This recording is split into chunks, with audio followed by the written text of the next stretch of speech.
Hello friends, once again welcome on Google Classroom Teaching Learning Program.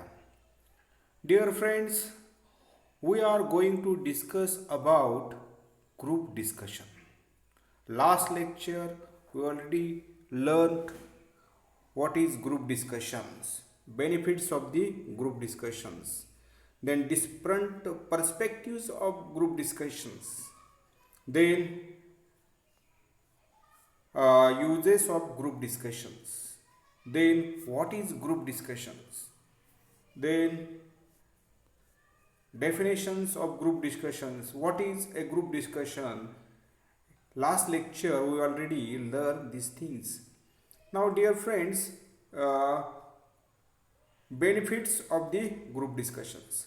Now see the next topic, prerequisite of group discussions, pre-plan.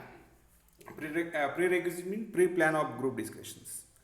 That is the how to prepare for group discussions, planning and preparations. You should be have plan, you should be prepared, you should have knowledge, communication skills, power of speech, your presentation, your body language and personal appearance, being calm and cool, listening skills, cooperations, alertness and presence of mind, out of the box thinking. Now dear friends, आपण गेल्या लेक्चरला group discussion म्हणजे काय ते पाहिलं, त्याची व्याख्या पाहिली, कशा प्रकारे केलं जातं ते पाहिलं जातं. आत्ता आपण त्याची पूर्वतयारी, ग्रुप डिस्कशनसाठी जाण्यासाठी आपण काय तयारी केली पाहिजे, तर प्लॅनिंग असणं गरजेचं आहे, प्रिपरेशन असणं गरजेचं आहे, त्या बाबतीत नॉलेज असणं गरजेचं आहे, आपलं communication skill and power of speech चांगलं असणं गरजेचं आहे, प्रेझेंटेशन महत्त्वाचं आहे, बॉडी लँग्वेज अँड पर्सनल ॲपिअरन्स महत्त्वाचं आहे, being calm and cool, listening skills, cooperation, alertness and presence of mind, out of the box thinking. Dear friends, if you want to prepare yourself for group discussion, you should know these points. Without preparation you cannot discuss on any topics. You should know about that. So these are the preparation for the group discussions. Then tone of talking, pitch of talking, articulation, fluency, modulations, good delivery, flow of thought. It isn't sufficient to have ideas, they have to be expressed effectively. These are the others skills you should be have. आता तुमच्याकडे हे सर्व कौशल्य skills असणं खूप गरजेचं आहे ज्यावेळेस तुम्हाला एक चांगल्या प्रकारचं ग्रुप डिस्कशन तयार करायचं असतं. Without preparation you cannot do anything. मग आता प्रिपरेशन करताना, कुठलीही गोष्ट तयार करताना आपणाला प्रिपरेशन करण्याची गरज भासतेच मित्रांनो, आणि ते करणं खूप गरजेचं आहे. आता skills assessed in group discussions. आता काय असेस केलं जातं, काय एक्झामाइन केलं जातं तुमचं ग्रुप डिस्कशन्स. ज्यावेळेस तुम्ही एखाद्या टॉपिकवरती ग्रुप डिस्कशन करता त्याचं काय मूल्यमापन केलं जातं, कशा प्रकारे ते त्याची पडताळणी केली जाते, कशा प्रकारे त्याकडे पाहिलं जातं प्रत्येक विद्यार्थ्याकडे, तर त्याचं असणारं कम्युनिकेशन स्किल हे खूप महत्त्वाचं आहे. तो कशा प्रकारे बोलतो हे सर्वात महत्त्वाचं आहे. देन इंटरपर्सनल स्किल्स, त्याच्याकडे स्वतःकडे असणारे स्किल्स आणि दुसऱ्यांवर त्यांनी सादर केलेले skill. Interpersonal skills, leadership skills, त्याच्यामध्ये असणारे लिडरशिपची qualities, motivational skill, team building skills, tolerance, academic skills, out of the box thinking, listening skill, presentation skills, analytical and logical skills. These are the skills the experts checked, assessed, examined your these skills. आता विद्यार्थी मित्रांनो, ज्यावेळेस तुम्ही group discussion करत असता त्यावेळेस तो examiner तुमचं कोणतं कौशल्य चेक करतो, कुठलं एक्झाम मूल्यमापन करतो, तर हे सुद्धा तुम्हाला माहिती असणं खूप गरजेचं आहे. त्याचं आपण आत्ता चर्चा केलेली आहे की ज्यावेळेस आपण एखादं ग्रुप डिस्कशन करतो तर त्यामध्ये काय असणं गरजेचं आहे, तर communication skill. What is the style and fluency of your speaking. तुमची बोलण्याची जी स्पीकिंग करण्याची जी पद्धत आहे, कम्युनिकेशन स्किल चांगल्या प्रकारे आहे का ते पाहिलं जातं. तुमचं इंटरपर्सनल स्किल असेल, लिडरशिपची क्वालिटी तुमच्यामध्ये आहे का, तो एखादी जबाबदारी दिल्यानंतर तो व्यवस्थित पार पाडतोय का, मोटिवेशनल स्किल का सतत निगेटिव्ह विचार करतो हे सुद्धा पाहिलं जातं. तुम्ही कसं असलं पाहिजे, पॉझिटिव्ह थिंकर असणं खूप गरजेचं आहे. आणि कसं आहे की निगेटिव्ह आणि पॉझिटिव्ह या दोन्ही गोष्टींचा आपण त्या ठिकाणी विचार करून पण जास्तीत जास्त आपण पॉझिटिव्ह असणं खूप गरजेचं आहे. टीम बिल्डिंग स्किल्स केवळ एकटाच माझं म्हणणंच बरोबर आहे असं म्हणून पण चालत नाही. तर सर्वांचे विचार तुम्ही आत्मसात करून पुढं जाणं गरजेचं आहे. त्यालाच म्हणलं जातं टीम बिल्डिंग स्किल्स. टॉलरन्स, पुढच्याचं ऐकून घेण्यामध्ये तुमचे पेशन्स आणि टॉलरन्स खूप महत्त्वाचं स्किल आहे. पहा, हे सुद्धा खूप पाहिलं जातं. अकॅडमिक स्किल, तुमचं अकॅडमिक पूर्ण काय स्किल आहे ते अकॅडमिकली ते पण पाहिलं जातं. Out of the box thinking, केवळ एकाच अँगलने विचार न करता ते अँगल सोडून सुद्धा तुम्हाला विचार करता येणं गरजेचं आहे. लिसनिंग स्किल अतिशय महत्त्वाचं आहे. दुसरा काय सांगतोय ते सुद्धा ऐकण्याचं आपल्याकडे लिसनिंग स्किल असणं खूप गरजेचं आहे. केवळ आपणच सांगत बसायचं नाही, तर दुसरा जो सांगतो आहे त्याचं सुद्धा ऐकण्याचं स्किल आपल्याकडे असणं गरजेचं आहे. प्रेझेंटेशन स्किल, आणि आपले जे विचार आहेत ते कशा प्रकारे मांडता येतील ते सुद्धा प्रेझेंटेशन स्किल असणं खूप गरजेचं आहे. ॲनालिटिकल अँड लॉजिकल स्किल, तुम्हाला त्याचं पृथक्करण करता आलं पाहिजे, त्याच्याकडे तर्कशुद्ध तर्कनिष्ठ त्यामध्ये तुम्हाला विचार करता आला पाहिजे, ते कौशल्यसुद्धा चेक केलं जातं. म्हणजे skill assist in group discussion, तुमचं जे स्किल आहे ते सर्व ह्या ठिकाणी चेक केलं जातं. आणि व्हॉट इज जज्ड, काय जज केलं जातं पहा. How good you are at communications with others. Once again the same thing, how good you are at communication with other. दुसऱ्यांबरोबर तुम्ही कशा प्रकारे बोलता, कशा प्रकारे संवाद साधता, कशा प्रकारे तुमची बोलण्याची पद्धत आहे.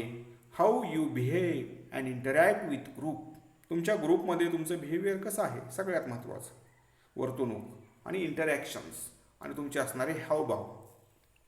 How open minded are you, तुम्ही किती ओपन माइंडेड आहात हे सुद्धा पाहिलं जातं. युअर लिसनिंग स्किल्स, तुमची लिसनिंग ॲबिलिटी, पुन्हा तेच पॉईंट्स आहेत पहा, फक्त जरा डिस्क्रिप्टिव्ह दिलं. How you listening, your listening skill. How you put forward your views, तुमची जी मतं आहेत तुम्ही कशा प्रकारे पुढे मांडता, ओपिनियन्स तुम्ही कशा प्रकारे पुढे मांडता. Your leadership and decision making skills, तुमच्यामध्ये असणारे लिडरशिपची क्वालिटी, नंतर डिसिजन मेकिंग स्किल हे सुद्धा चेक करणं खूप गरजेचं आहे. Your analysis skill and subject knowledge, तुमचं ॲनालिसिस स्किल, तुम्ही कशा प्रकारे ॲनालिसिस करता. Your analysis skill and subject knowledge, त्या विषयाबद्दलचं तुमचं असणारं ज्ञान हे सुद्धा चेक केलं जातं. त्याचबरोबर your problem solving and critical thinking skill. Problem solving, एखादा प्रॉब्लेम दिला की त्या प्रॉब्लेमवरती सोल्युशन कशा प्रकारे तुम्ही सांगता किंवा त्याच्यावरती शोधून काढता हे सुद्धा खूप महत्त्वाचं आहे. Critical thinking skill. Your attitude and confidence, तुमचा त्याकडे पाहण्याचा दृष्टिकोन आणि तुमच्यामध्ये असणारा कॉन्फिडन्स, आत्मविश्वास हे सुद्धा ग्रुप डिस्कशनमध्ये पाहिलं जातं. आता विद्यार्थी मित्रांनो, ज्यावेळेस वर्गामध्ये आपण चर्चा करत असतो त्यावेळेस प्रत्येक विद्यार्थी बोलतो असं नाहीच, परंतु जो विद्यार्थी चांगल्या प्रकारे बोलतो त्यावेळेस आपल्याला समजतं की ह्याचं अंडरस्टँडिंग चांगलं झालेलं आहे. परंतु कधी कधी असंही होतं की ज्या विद्यार्थ्याला चांगल्या प्रकारे समजलेलं असतं परंतु तो आपले विचार मांडू शकत नाही, हे त्याचं झालं वैयक्तिक असणारं त्यामध्ये असणारं लॅक ऑफ कॉन्फिडन्स, त्याच्यामध्ये असणारा लॅक ऑफ कॉन्फिडन्स. म्हणून तुमच्यामध्ये कॉन्फिडन्स असणं खूप गरजेचं आहे. आणि हे कॉन्फिडन्स केव्हा तुमचा विकसित होणार आहे, ज्यावेळेस तुम्ही प्रॅक्टिस करणार आहात. ज्यावेळेस तुम्ही काय करताल, प्रॅक्टिस, जास्तीत जास्त प्रॅक्टिस कराल ना त्या गोष्टीचा, त्यावेळेस तुमचा आत्मविश्वास आपोआप वाढणार आहे. म्हणून विद्यार्थी मित्रांनो, when you are going to discuss any topic you should have a confidence and your presentation skills. आणि मग त्या प्रेझेंटेशन स्किल करताना तर तुमचा कॉन्फिडन्स आपल्याला दिसतोच की कशा प्रकारे तो त्या ठिकाणी सादरीकरण करतो आहे. ह्या गोष्टी तुम्ही जर पाहिल्या तर तुम्हाला कुठल्याच प्रकारची अडचण येणार नाही. तर विद्यार्थी मित्रांनो हेच तुम्हाला समजलं. नाव next point, tips of effective participations. आता काय टिप्स दिलेल्या आहेत इफेक्टिव्ह पार्टिसिपेशनसाठी. Understand the topic before attempting the contribute. When you want to present your topic, you should be understand, and when you understand, you speak very boldly, confidently. Whatever you understand, you speak very fluently. Then speak. Try and get a chance to speak. If you can't get a chance to speak, make your chance. जर बोलण्याची संधी मिळत नसेल तर तुम्ही स्वतः ती संधी मिळवून आणा. कधी कधी काय होतं, समोरचाच जास्त सांगत असतो, पण त्यावेळेसुद्धा आपण थोडंसं पुढे येऊन आपली जी मतं आहेत ती सांगणं गरजेचं आहे. Speak, try and get a chance to speak. तुम्हाला सुद्धा संधी मिळणं गरजेचं आहे. Initiative, take the initiative to begin the discussion if possible. तुम्ही पुढाकार घ्या ना. इनिशिएटिव्ह म्हणजे काय, पुढाकार घेऊन पुढं बोलणे. एखाद्या गोष्टीची सुरुवात करण्यासाठी कोणीही तयार नसतो, मग अशा वेळेस आपण स्वतःहून पुढे जाऊन त्याची तयारी करावी. म्हणजेच काय होतं, तुमचं impression, first impression is the last impression. म्हणून इनिशिएटिव्ह असणं खूप महत्त्वाचं आहे. एखाद्या टॉपिकवर तुम्हाला बोलायचं आहे ना, तर पुढे येऊन बोला. Take the initiative. Because nobody comes forward immediately. मग सारखं त्याला पुश करावं लागतं. अरे बोल की रे, बोल की रे, सांग की रे, सांग की रे. मग अशा वेळेस काय होतं, तुमचा कॉन्फिडन्स लूज होतो. You should come forward and speak freely and frankly. तुम्ही पुढे स्वतः आलं पाहिजे, बोललं पाहिजे. त्यावेळेस तुमचा कम्युनिकेशन चांगल्या प्रकारे होणार आहे. Then structure arguments logically, justify your stand. आता स्ट्रक्चर जे आहे ते तुमचं जे साचा आहे आर्ग्युमेंटचा, तो लॉजिकल असणं गरजेचं आहे. विनाकारण वाद घालायचा म्हणून घालायचा नाही. त्याला काहीतरी लॉजिक असणं खूप गरजेचं आहे. जर आपण विनाकारण वाद घालत बसलो तर बॅड इम्प्रेशन तयार होतं. म्हणून जे चांगलं आहे ते पुढे आणण्याचा प्रयत्न करायचा. आणि experts know these things very well. आणि एक्सपर्टला ते माहीत असतं. Summarise the discussion effectively.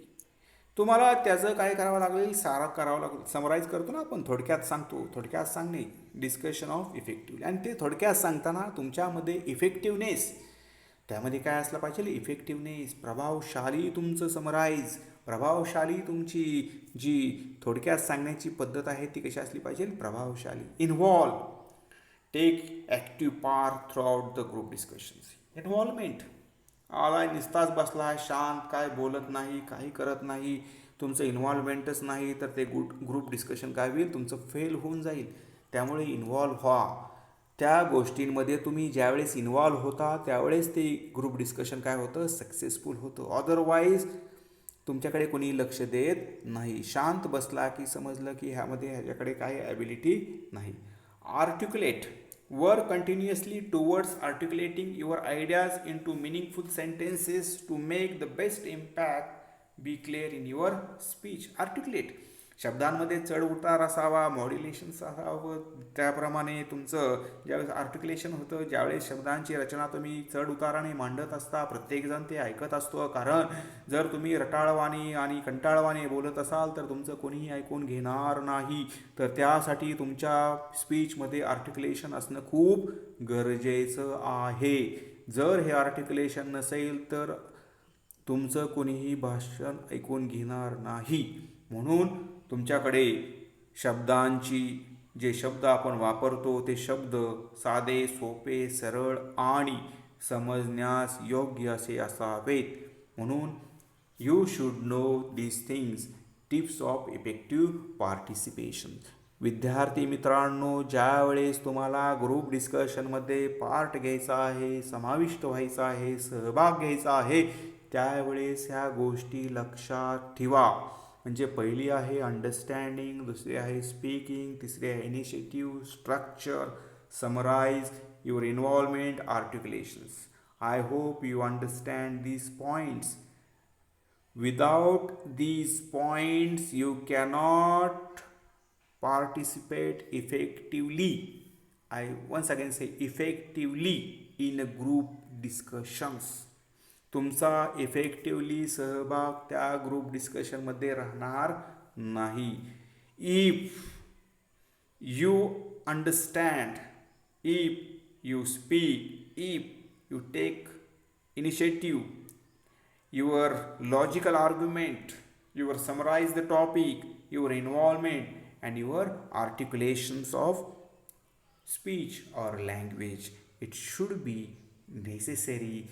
These are the things we should know, dear friends. तुम्हाला ह्या गोष्टी माहिती असणं खूप गरजेचं आहे, नाहीतर तुमचं प्रेझेंटेशन फेल होईल. विद्यार्थी मित्रांनो, ह्या ठिकाणी आपण टिप्स ऑफ इफेक्टिव्ह पार्टिसिपेशन पाहिलेलं आहे.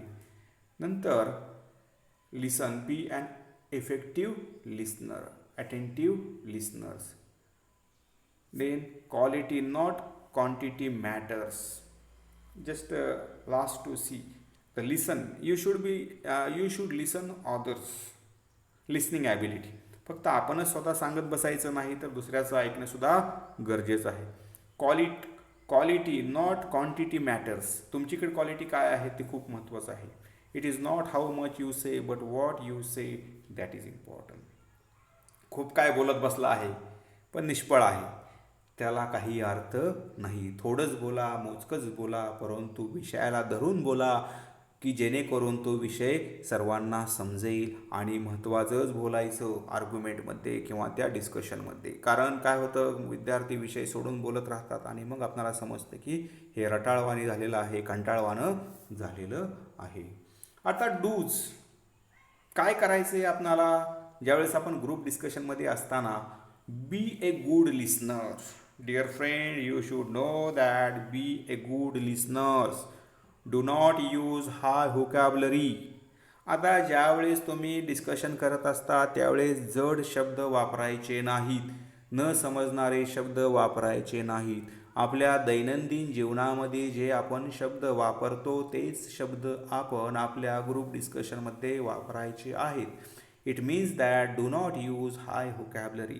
Use very simple, lucid, and anybody can understand that words easily. So you should use very simple words, very simple language while discussing with others. Never use technical language while speaking. आता technical लँग्वेजचा कधी उपयोग करायचा नाही. बी